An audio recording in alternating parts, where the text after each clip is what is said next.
Salut à tous, nous sommes toujours sur le cours 741, donc la partie network, et on est sur la partie IPv4. Donc dans la partie IPv4, nous allons nous concentrer principalement sur des notions de base qui sont assez logiques, vous allez comprendre sur la partie IPv4.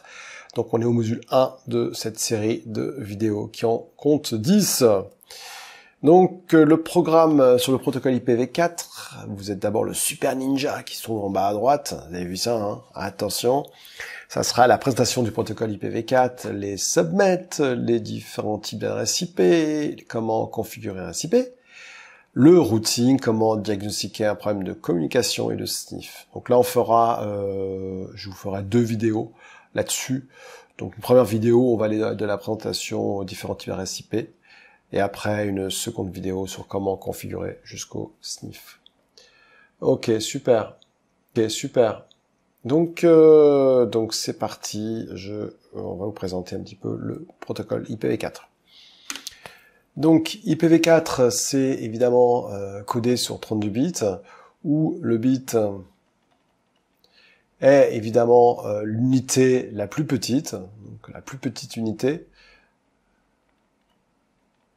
Des mathématiques du binaire, hein, ce qu'on appelle l'algèbre de Boole. Hein, quand j'ai commencé à faire mes premières formations à Supinfo, hein, à Paris, on nous a parlé de l'algèbre de Boole, évidemment. Donc c'est la première chose. Donc le bit, c'est vraiment la petite unité représentée par soit un 1, soit un 0.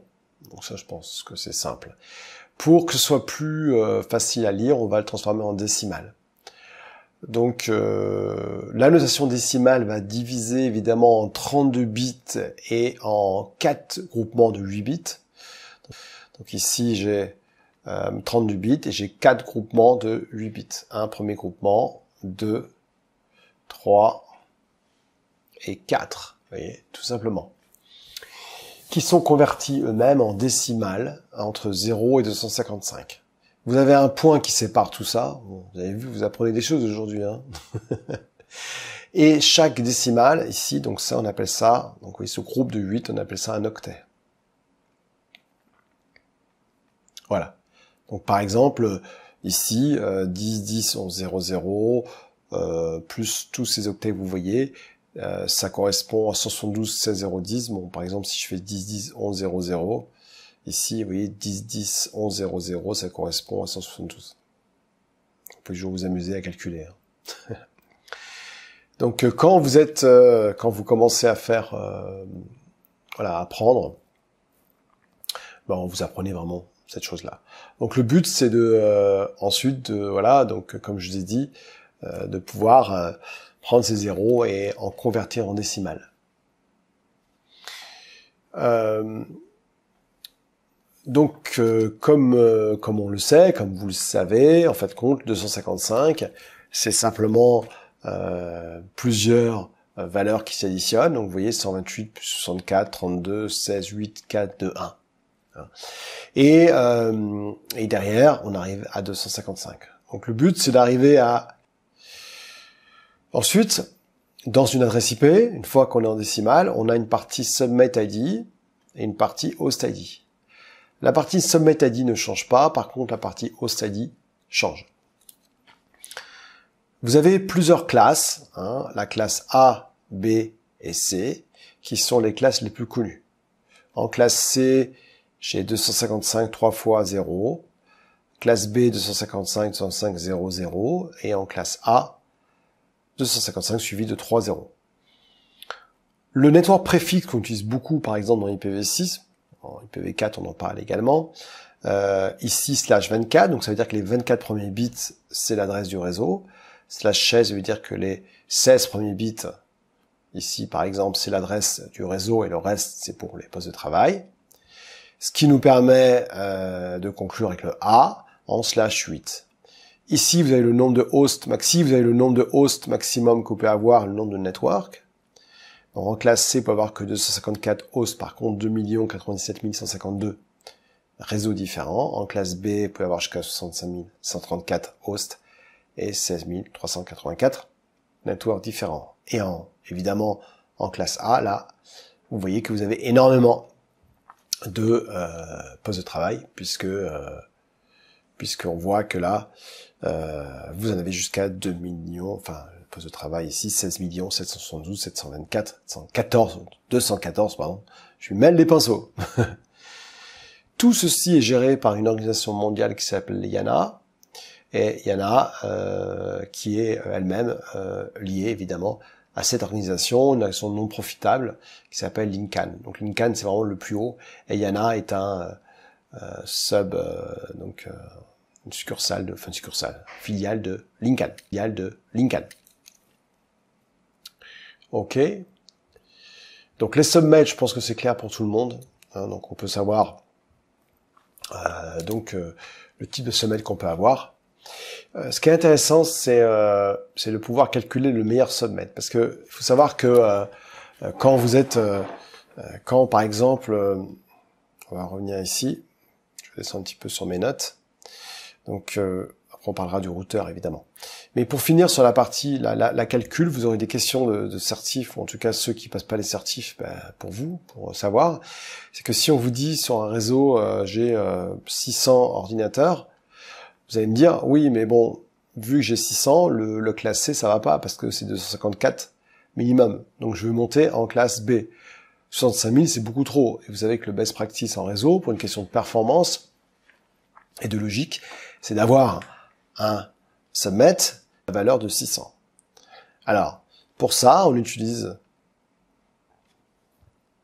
très souvent ce qu'on appelle le Online IP Calculator. Et par exemple, en classe C, je vois que le maximum de postes, c'est 254. Comme moi, dans mon exemple, j'en ai 600, il va falloir que je descende ici d'un niveau. Et ici, je dis 600. 500, c'est pas assez. Et 1022, ça me paraît pas mal. Du coup, vous voyez que le subnet mask, il passe à 252. Vous voyez, 252.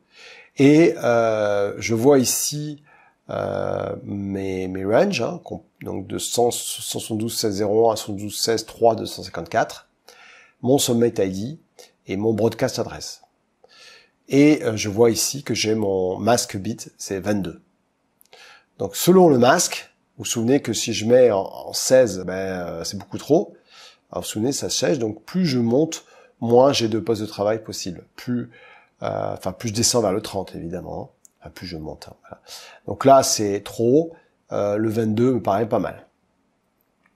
Et donc dans ce cas-là, vous aurez un masque qui va être personnalisé, puisqu'il va correspondre exactement au nombre d'ordinateurs que vous avez besoin. Ensuite, quand on parle d'adresse IP et de masque, forcément, on va parler de gateway. C'est quoi une gateway? Une gateway, c'est en général un routeur, hein. Ça peut être un routeur hardware ou software, qui forward les paquets IP à un autre réseau, tout simplement. Donc ça, on pourra le voir un peu plus tard. Je vous propose de continuer sur la partie des différentes adresses IP publiques qui existent.